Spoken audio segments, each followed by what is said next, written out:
Hi, Ilyse. Hi, Claire. Today's question for Nutrition Science Bites comes from one of our listeners. And I think it's a question that, or certainly a comment anyway, that you hear people mentioned. And it was, why can't some people eat acid foods? And I'm putting that in air quotes because it's a super interesting question and we'll deal with a misnomer about acid foods. Okay, well, that sounds interesting. So, Yeah, how are yeah. we going to start? Are you going to tell us what an acid food is? Yeah, so first of all, I thought we might talk about what's an acid and what's a base. And if Hmm. you remember back to high school or maybe even primary school, chemistry 101, things that were acid would turn blue litmus paper red when you put a drop on them. And things that are base, they would actually turn they would actually stay red, basically. So pH is measured on a scale, and it goes from 0, which is extremely acid, to 7 in the middle, which is neutral. Best Hmm. example of neutral is water, right through to 14, which is alkali. And if you think about, like ammonia that you might scrub something with, if you got that on your hand, that would burn like anything. And if you think about maybe battery acid or something, that would burn like anything, but they're burning for different reasons. They're the extreme opposite ends of pH. Oh, and okay. and not that good. So you can test the pH of foods, and you can probably guess a food that might be acidic. Can you have a think about what food might Would that sounds be like it's citrus and yeah, yep, citric acid in it. So yep. they're acidic, but the pH of the food for your body's health and well-being actually isn't of lots and lots of consequence because our blood operates in a very, very narrow, tightly regulated pH range, just ever so slightly alkaline. So we said 7 is water, neutral, and your body's pH in your blood is like 7.3 to 7.45, really, really tightly. And we have powerful mechanisms to keep our pH in this range. And if it got out of that range, basically you would die. So Mm. your body is constantly buffering your blood to keep you in a range. And the reason for that is you kind of think about it. If you have you ever done anything like drop a coin into a glass of cola, which is acidic, and see it like strip the It coating cleans off? it. Mm. It cleans it. So that powerful, powerful denaturing of the acid, if your blood became really, really acid, basically it would denature all of the things that are in the blood with it and destroy them, kill the red blood cells. And that's not sounding real good already, but make the proteins not work properly. Hmm. So when people go, oh no, I can't eat that food, it's too acid and it upsets me, they're not really referring to the whole acidity of their whole body. They're really referring to a feeling that it gives them when they eat that food. So now your stomach is a bag full of acid. It's actually hydrochloric acid. And when you wake up in the morning, now sometimes you do sort of can feel a little bit of that acid reflux. That's about the most acidic that your gut, your stomach pH becomes. And that can be anywhere between 1 and 2.5, keeping in mind that 0 is the most acidic. Hmm. But mostly the pH of our stomach is operating around somewhere between, 3.5, 3 to 4, somewhere around that. And when you eat, you think of your stomach now as a big, like balloon full of acid. When you eat, it dilutes the acid. So your stomach becomes less acid.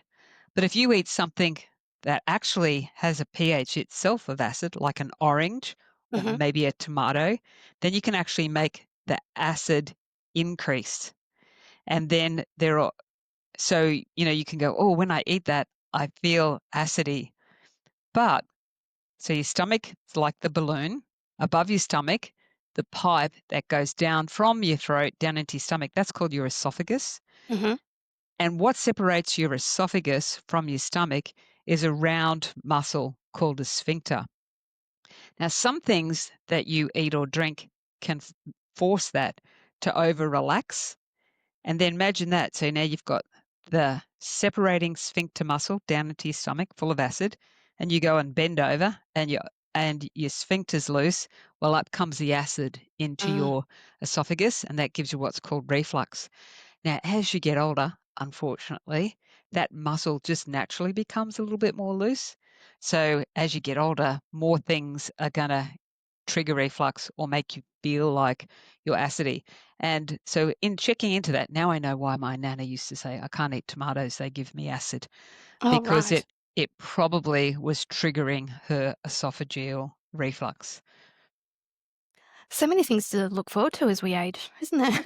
Yeah, there is. But so, first of all, before we talk then about where the pH regulators are in the Hmm. rest of your body, if you are unlucky enough to have esophageal reflux, it can become a disease, gastroesophageal reflux disease, if it actually starts to erode the lining on that esophagus. And there's one condition called Barrett's esophagus where it does that. And then it almost spasms your esophagus and can give you chest pain and can increase your risk of cancer because the lining of your esophagus is getting eroded. But here's a fun fact. If you've got reflux, lie in bed on the left side of your body.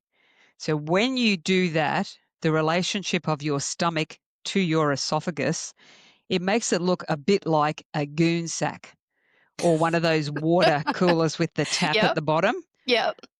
And so you're less likely to get reflux. Whereas if you lie on your right side of your body, Mm. your esophagus becomes more like a teapot and more likely for Oh, to some of spill that out. acid to spill up into your esophagus.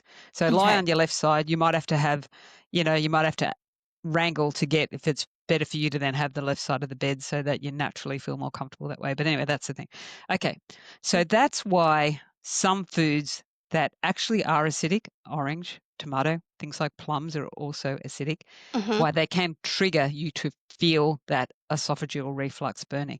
But believe it or not, the organ that looks after the acidity, helping keep it in that tight regulation, the kidneys actually help with that. So when your kidneys are like a giant filter, and you can measure the acid load on your kidneys um, through a factor called a PRAL value. Oh, I'm actually even just going to have to look up what that stands for. The potential renal acid load. Now, when you Oh. digest your food with protein, you got to chop off the nitrogen compound. And that compound can lead to the increased production of urea, which is what makes your urine look yellow and what, if it's super concentrated, can attribute that smell. And it actually can damage the little teeny weeny filters called the tubules. Now you can measure this renal acid load, and some foods that increase the acid load actually are not acidy themselves. They're actually foods that need a lot of filtering out through the kidneys when they're in excess. They produce a lot of this ammonia compound. Mm. So do you So want me what to? would they be? Yeah, I'm glad you Oh, asked that. sorry. I was going to tell you anyway. So, so it's actually foods that have got protein in them mostly. So things like red meat, cheese, some dairy products, some grains, um, some fish and seafood as well. Things that are high in sodium and processed, and also things like soft drinks, sugar sweetened soft drinks, and even some high protein supplements.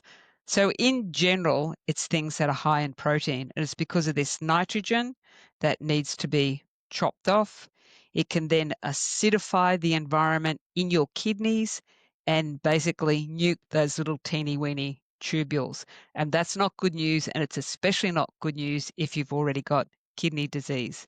So that's also fits in with in one of our earlier podcasts on chronic kidney disease, why the evidence is showing that plant-based diets actually slow the progression of chronic kidney disease because to not make your kidneys so acidy, the other end of that pH scale, the alkaline scale, if you eat more of the foods that can actually make that little environment of your kidney less acid, a bit more towards the alkali, then that will actually take the pressure off those tiny, weeny little tubule filters and not cook them from, that really damage them from the high acid. Okay, so now guessing time. Do you want to guess what foods are actually more alkalizing for your body?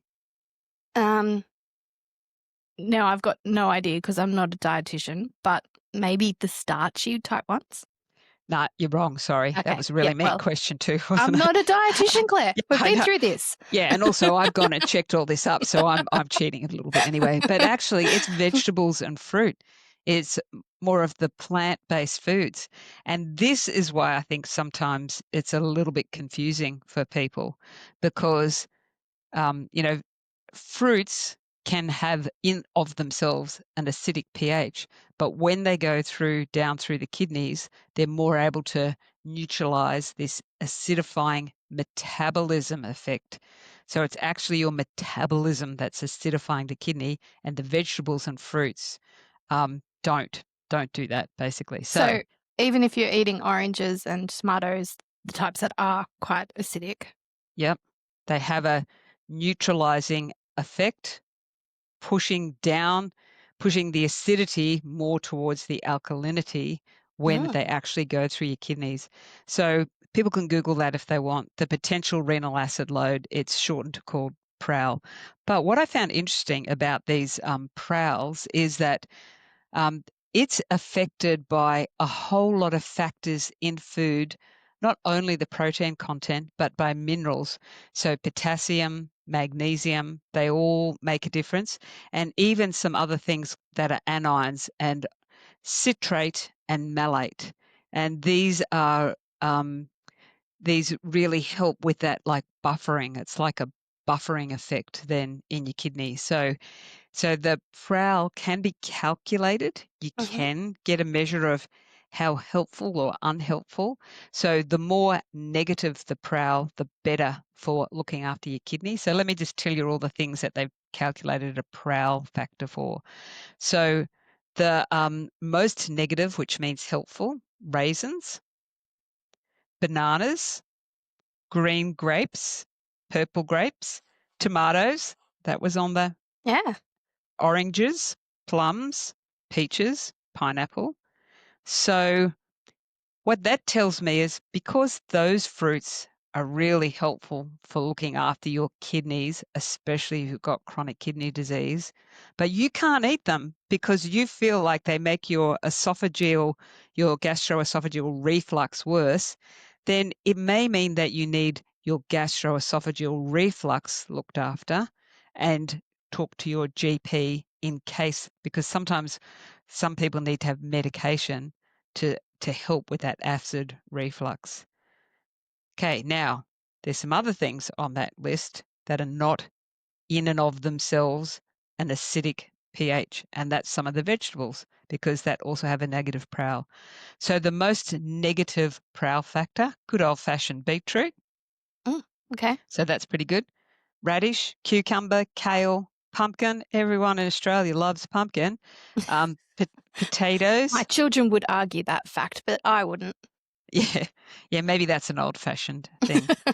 But very close in the PRAL value is potato, spinach, cabbage, rocket, zucchinis, and even mushrooms. They're only very slight. But, so essentially, the more vegetables and fruits, which are just plants in the end, plant-based diet, not only is it good for you from a nutritional point of view, but it's actually taking care of these teeny weeny tubules in your kidney because the foods and the compounds that are in them, especially the minerals and then that malate and citrate that act as buffers, they're really able to look after the acidity that's in there.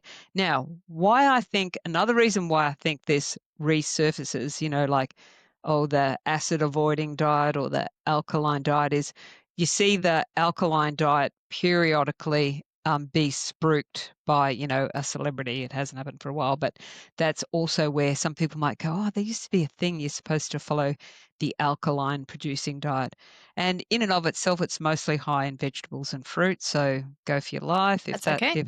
and lower in animal animal protein. So anyway, I think we've busted 101, why Mhm. there's this confusion around foods that actually are acidic. They do have a high pH, but that they have the opposite effect when it comes to looking after your kidneys. They're actually able to buffer and help it become more alkaline, hence looking after your kidneys.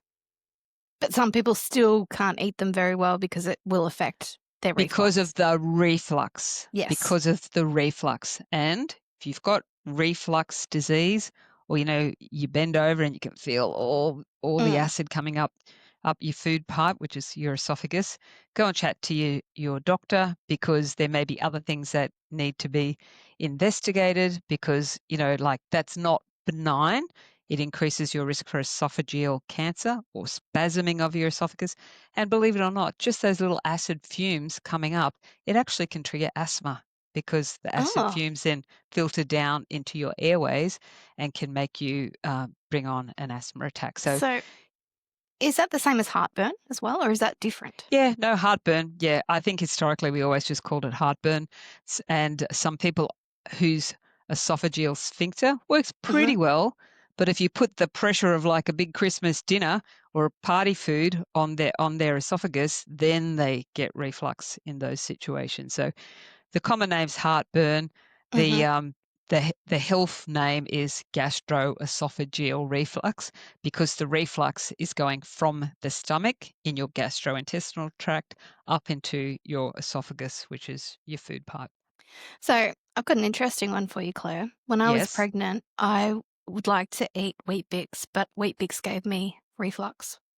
Right. Well, that's really interesting. And the reason why you're more susceptible when you're pregnant is because your body does such a great job of getting all your ligaments ready for giving birth, that it actually relaxes a lot of the Mm. ligaments, including your esophageal sphincter, but also the pressure of the baby on Mm. your stomach is constantly putting that sphincter, that round tight muscle, under pressure. Yeah, so certain foods then make you reflux. Mm. Okay.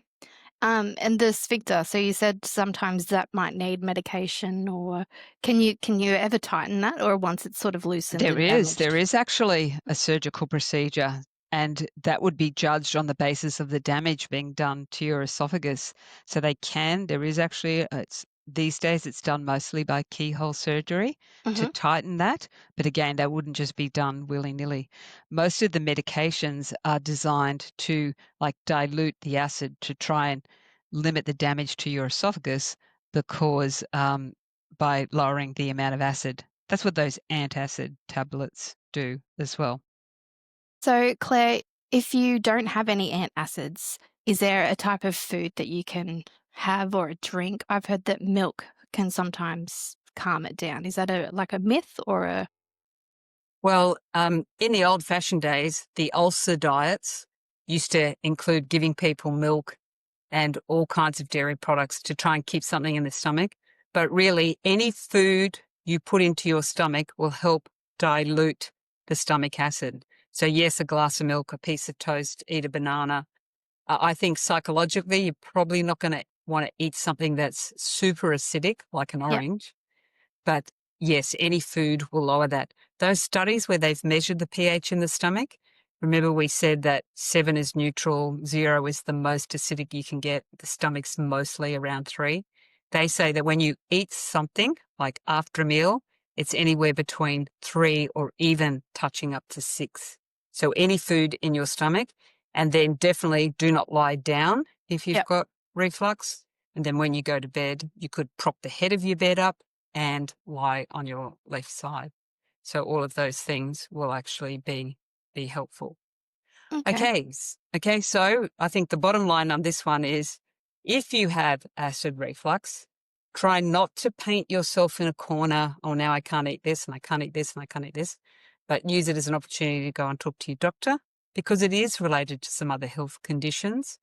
But the real issue for acid and alkalinity in your body is about looking after your kidneys.